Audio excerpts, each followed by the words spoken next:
to the first of the Friends of the Cabildo concert series for the first time in about 18 months. So we're thank you. We are very excited to have you all here. And, tonight we're going to do a little bit of Fess. So I hope you guys enjoy it. I'm not going to waste a lot of time up on here. But tonight we've got one and only John Cleary.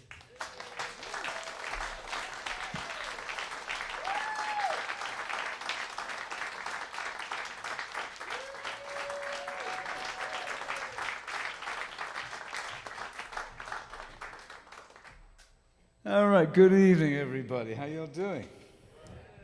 Thank you for coming out.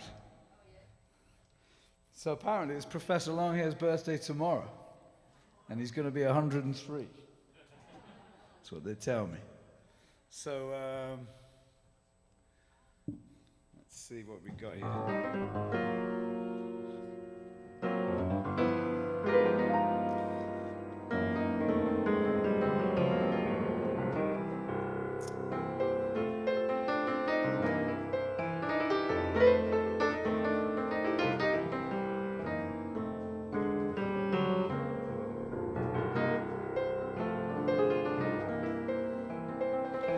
So I guess tonight we'll play some Professor Longhair, as it's his birthday.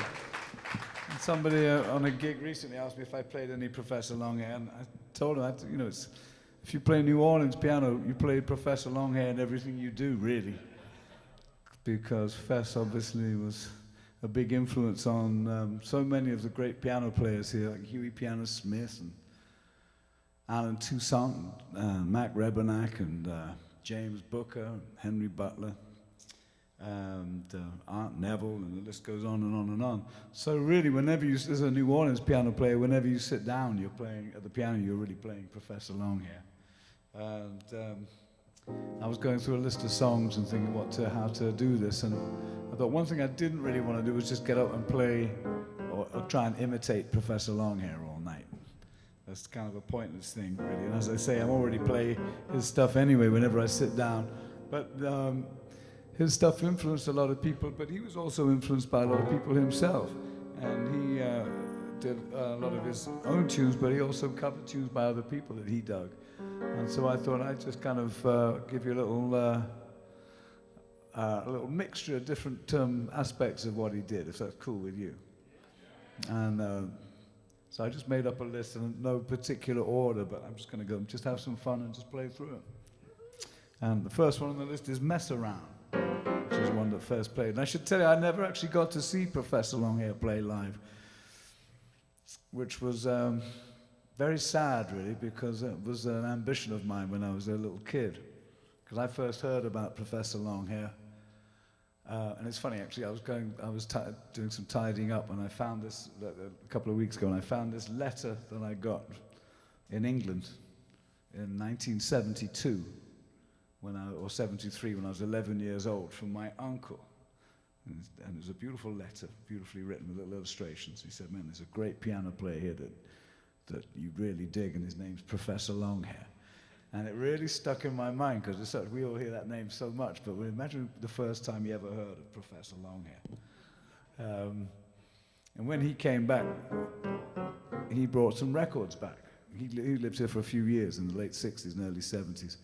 And I got up and stayed with him, and it was great. He lived in this rundown Gothic house with gargoyles on the outside. And I'd go and stay with him, and we'd bring out a bottle of wine and roll a joint.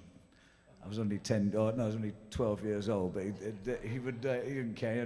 His house was full of all these wonderful paintings, and he had piles of records on every surface that would all sort of be wobbling. And I can remember him saying, "Oh, you've got to hear this one, you've got to hear this one." It took him about 2 hours to go through all these parts before he eventually found Tippatina by Professor Longhair on the Atlantic label. And I fell in love with this stuff, and I would have to listen to it over and over again, try and memorize it, because I wouldn't get to hear this record again until the next time I was there, and it might be 6 months, So I would memorize all these things, and it really made an impression on me. Anyway, so that was when I first heard about Professor Longhair when I was a kid, and in the early 1970s. At the time, probably when there was still a lot of people in New Orleans who probably hadn't heard of Professor Longhair. He was still kind of obscure. There were no Professor Longhair albums. There were no CDs then. It was just a few 45s that you could pick up at one or two places if you knew where to look. And the main joint back then was Jim Russell's Rare Record Shop on Magazine Street. And when I did eventually arrive in New Orleans, it was about 6 months after Professor Longhair had died. I just missed him. I got here as soon as I could, as soon as I was old enough to leave school. And I showed up with $100, at $100, and I went straight to Jim Russell's on my first day here and spent $50 on records. And amongst the 45s I came up were a few Professor Longhair records at that time. Anyway, I'm going to start with Mess Around. And Mess Around is one that he would play. There's lots of different versions of him playing this on gigs and on records and what have you. Mess Around is a tune more usually associated with Ray Charles, but it goes back way beyond that. Mess Around is based on an old blues by a piano player called Cow Cow Davenport, and it was originally called the Cow Cow Boogie. And you know, basically, if something's good, if they get a real good formula, then people will just play it and they'll change it and give it different names. So anyway, this is a version of Fess's version of the Ray Charles version of the Cow Cow Davenport version of Cow Cow Boogie. All right, everybody ready?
Well, now you take Sally and I take Sue. I'm gonna show you what we're gonna do. We're gonna mess around. Oh, Lord, mess around. Well, everybody get down and everybody do the mess around. Well, I see that gal with the diamond ring. She sure know how to shake that thing, maybe mess around. I declare mess around. Well, everybody get down on, everybody do the mess around. Well, now forget about your backyard barbecue. I got something better you might want to try and do. Come on, mess around. Yeah, mess around. Well, everybody get down, do the mess around.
Yeah. Thank you.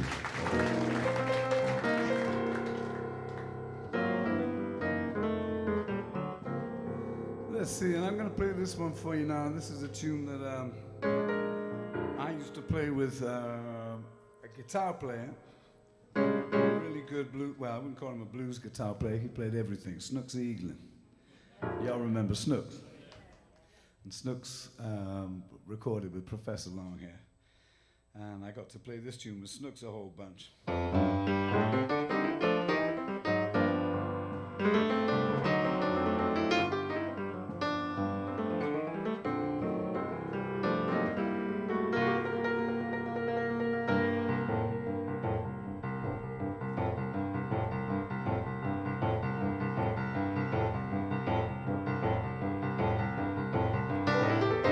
Yeah, I got my red beans cooking. I got my red beans cooking. Got my red beans cooking. I got my red beans cooking. Got my red beans cooking. I'm gonna give you some. I got my red beans cooking. I got my red beans cooking. I got my red beans cooking, y'all. Got my red beans cooking. Got my red beans cooking, I'm gonna give you some. I'm going down to Louisiana, I'm gonna find me a ham bone boy. Going down to Louisiana, I'm gonna find me a ham bone boy. I'm gonna have all these women, have them jumping for joy. I ain't fooling. I ain't fooling, I ain't fooling. I'm gonna have these women jumping in for joy.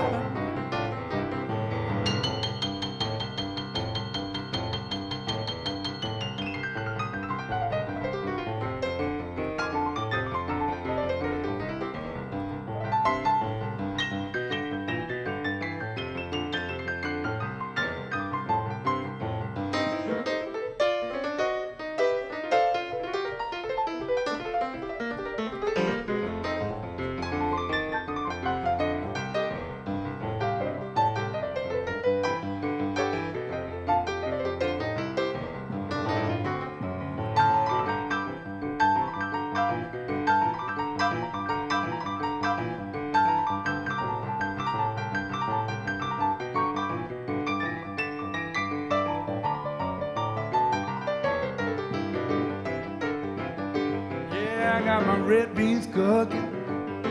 I got my red beans cooking. Got my red beans cooking now. I got my red beans cooking. Got my red beans cooking. I'm gonna give you some. Oh, come on. I got my red beans cooking. Oh, come on. I got my red beans cooking. I'm gonna have these women go jumping for joy. I ain't fooling. I ain't fooling. I ain't fooling. I'm gonna have these women go jumping for joy.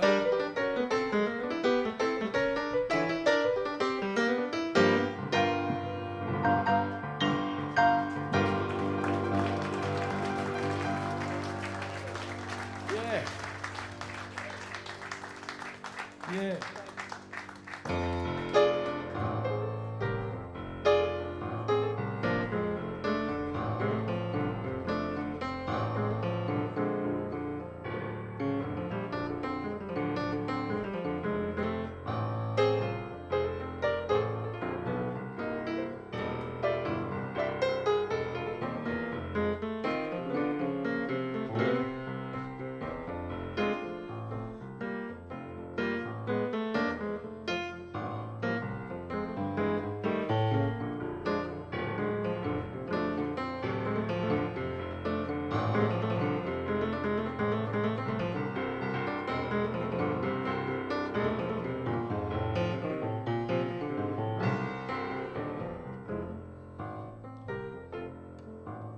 So if somebody asks me what the thing is about Professor Longhair that makes him special, there several answers really, but the first thing really that I dig especially is this, like what we call rumba.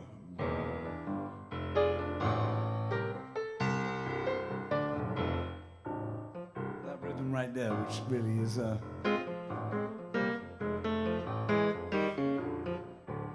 little essential trace of musical DNA that exists in all of the music to the south of New Orleans.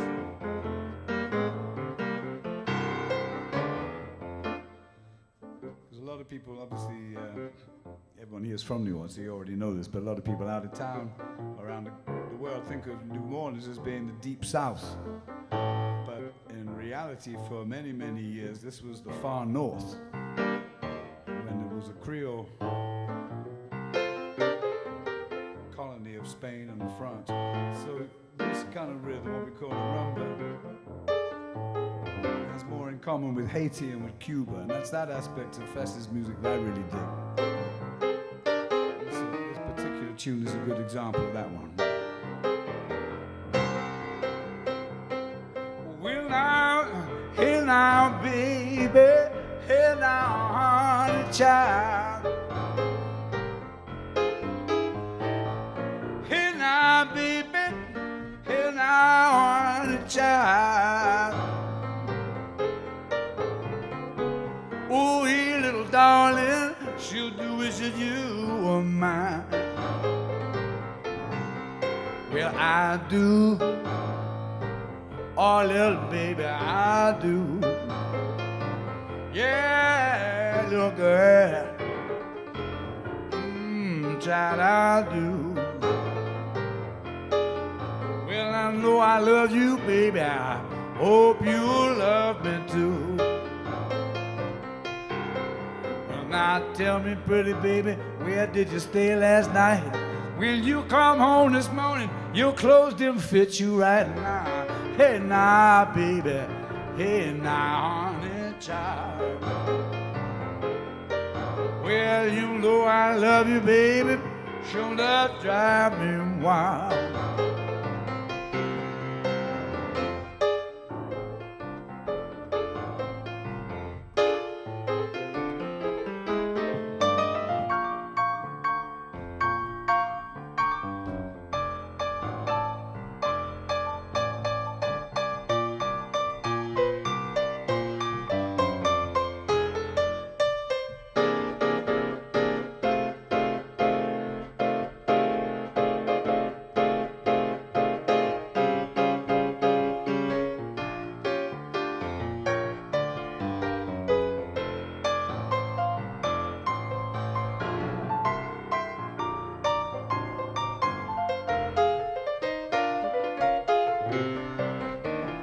Hey now, baby, hey now, honey child.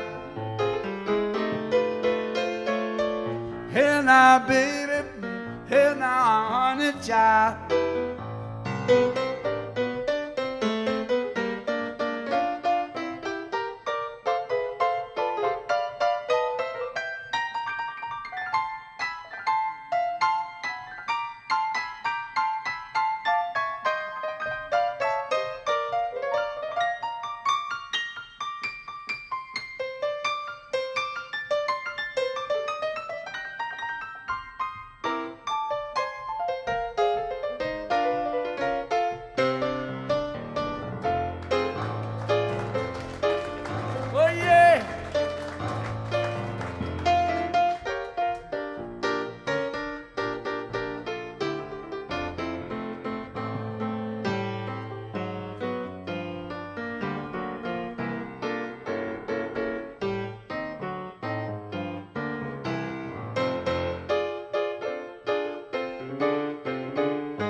darling, shoulder whistler, you are mine.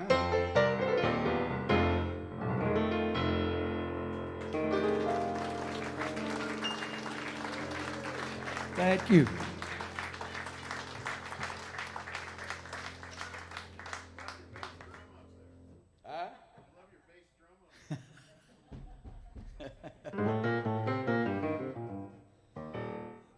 Well, let's see. All right, I'm going to change up the groove a little bit. This is one everybody here will recognize straight away. And it's Big Chief, which was actually written not by Professor Longhair. It might be his most famous tune, most played tune, but it was actually written by Earl King. And Big Chief is, of course, the tune that gets played at Mardi Gras time on all the radio stations and all the bands play it. And, you know, if you're going to be a New Orleans piano player, you have to be able to play Big Chief. And everyone plays it slightly differently. No one plays it quite exactly the same way that Fess did, because he didn't play it the same way every time. And it's a really unusual piano riff. It's in the key of E flat, but the riff is a B flat chord. And for the musicians in the house, it's interesting because it's a B flat with a 7th and a raised 5, which is an odd chord. It's called a dominant 7th.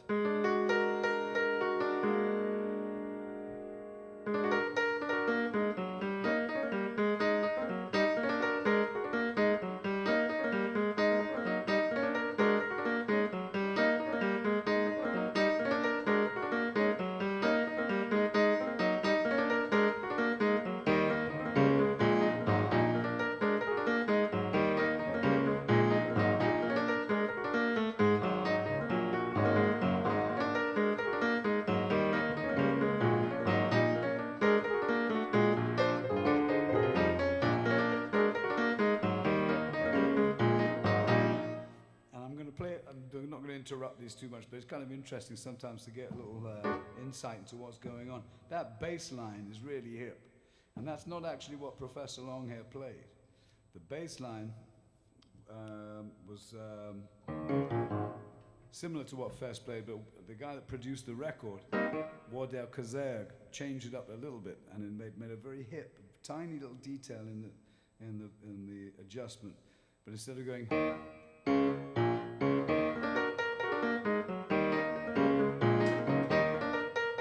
he changed it not to this, but to this. And that is a dominant chord, a 5 chord, and it's just the perfect setup, so it's really great. In this little form, you have this one thing with the bass line that sets up this tension. So it just sets up that chord much better than this. That sounds dissonant, that's wrong. So anyway, that's a tiny little detail. Another thing is it's usually universally associated with Mardi Gras Indians. It's called Big Chief. But Earl King told me he actually didn't have Indians in mind at all. The big chief in his house was his mum. It was like, you better not mess, you better not do anything wrong, because she would come down on you like a ton of bricks. She was the big chief in the household. It was only later that they actually sort of added that they got this idea to have a kind of Indian vibe. Anyway, so Big Chief, here we go.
Thank you.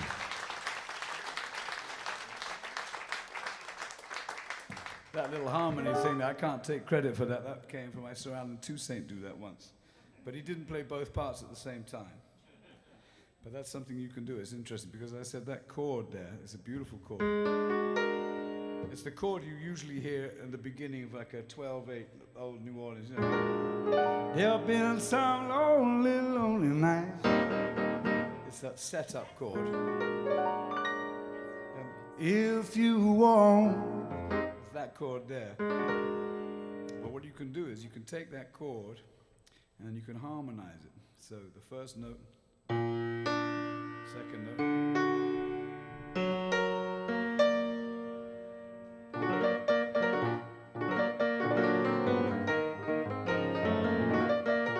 Anyway, so that's Alan Toussaint's idea, so you should take credit for that. All right, I'm going to play Tippatina now. Tippatina, for me, was one of the first tunes I actually tried to learn on the piano. And it's an 8-bar blues.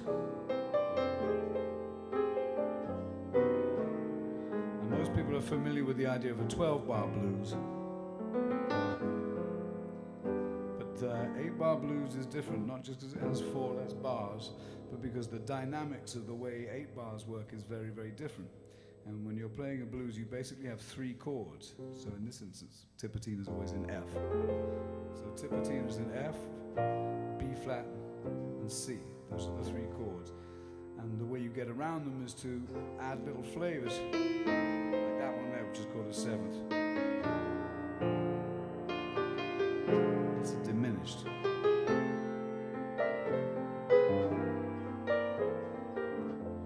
It's an 8-bar blues, and the thing with the 8-bar blues is it allows you to introduce little substitutions, and it can be, the beauty of it is it can be a really, really basic blues, which is why really it was the most basic form here in New Orleans. They didn't call it Tippatina. Before Tippatina they called it Junkers Blues, and it was a tune that the junkies would play after they eventually got let out of Angola Penitentiary, so the story goes. But it was anyone could play it. It was a really easy blues place.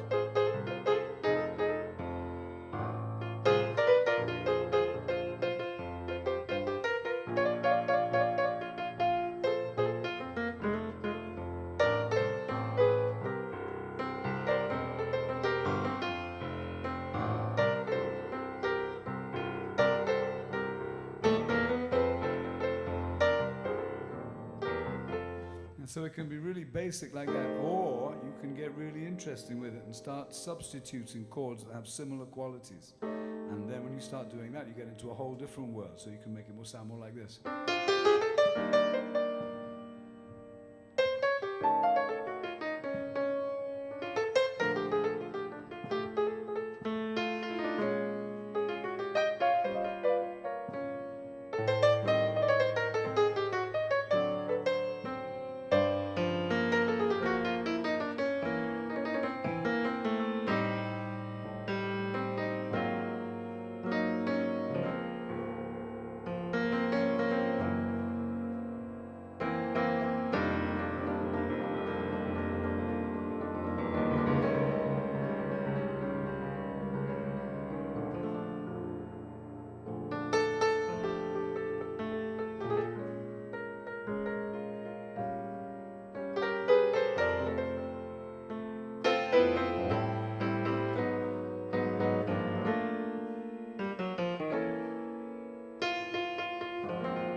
Professor Longhair wouldn't have played it like that. So if you'll allow me to indulge a little bit here, let me play just a few different bars and just mess around with the Junkers Blues, a la Professor Longhair and a few other little things. And what's great about this tune too is it's funky, because when they played the Junkers Blues, it always had a look to it. It's like swing, cha-cha, cha-cha, it's a shuffle. But when Professor Longhair played it, he played it. And when you start getting to that, all different ways you can break down the beats in the bite, then you can start getting real funky with it, because you start putting emphasis on the weak rhythms. It's like turning the cart upside down, and all of a sudden that's what makes you want to dance. So that's when it gets funky. So anyway, I'm going to have some fun with Tippetina. Everybody ready?